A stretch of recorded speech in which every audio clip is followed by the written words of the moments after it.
السلام علیکم ورحمۃ اللہ وبرکاتہ۔ تو ناظرین، آج کی اس ویڈیو میں ہم لے کر حاضر ہوئے ہیں آپ کی خدمت میں 5 اسلامی سوالات۔ امید ہے آپ ہمارا ساتھ دیں گے۔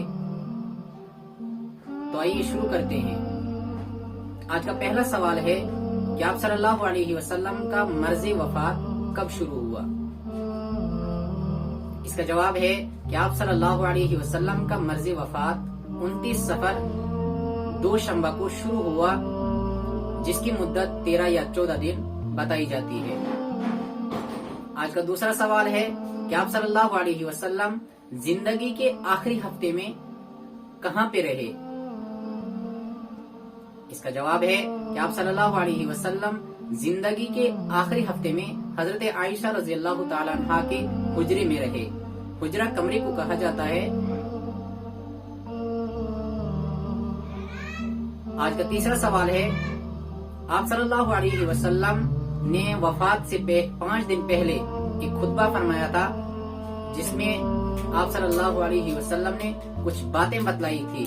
وہ باتیں کیا ہیں؟ اس کا جواب ہے کہ آپ صلی اللہ علیہ وسلم نے اس خطبے میں فرمایا تھا کہ یہود و نصارہ پر اللہ تعالیٰ کی لعنت ہو، کیونکہ انہوں نے اپنے انبیاء کی قبروں کو سجدہ گاہ بنایا۔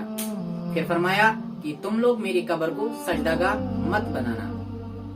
آج کا چوتھا سوال ہے کہ آپ صلی اللہ علیہ وسلم نے وفات سے پہلے کیا کوئی وصیت فرمائی تھی، اور اگر فرمائی تھی تو کیا باتیں اس میں بتلائی تھی؟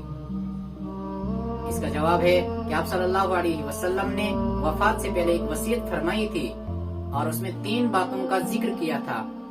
سب سے پہلی بات یہ تھی کہ یہود و نصارہ اور مشرکین کو جزیرۃ العرب سے نکال دو، اور دوسری بات ارشاد فرمائی تھی کہ اگر تمہارے پاس کوئی وفد آئے، کچھ لوگ آئے، تو ان کی عزت و احترام ویسے ہی کرے جیسے میں کرتا ہوں، اور تیسری بات ارشاد فرمائی تھی کہ کتاب و سنت کو مضبوطی کے ساتھ پکڑے رہنا۔ آج کا 5واں اور آخری سوال ہے کہ آپ صلی اللہ علیہ وسلم نے وفات سے پہلے جب مرض بڑھ گیا تھا تو کس کو اپنی جگہ امام بنایا تھا؟ اس کا جواب ہے کہ آپ صلی اللہ علیہ وسلم کا مرض بڑھ جانے کے بعد آپ صلی اللہ علیہ وسلم نے اپنے یارغار حضرت ابوبکر صدیق رضی اللہ تعالیٰ عنہ کو اپنا نائب متعین کیا تھا۔ تو یہ تھے آج کے 5 سوالات۔ امید ہے آپ کو سوالات پسند آئے ہوں گے، تو ویڈیو کو لائک اور شیئر ضرور کریں، اور ساتھ میں ہمارے چینل پہ نئے ہیں تو سبسکرائب کرنا نہ بھولیں۔ والسلام علیکم ورحمۃ اللہ وبرکاتہ۔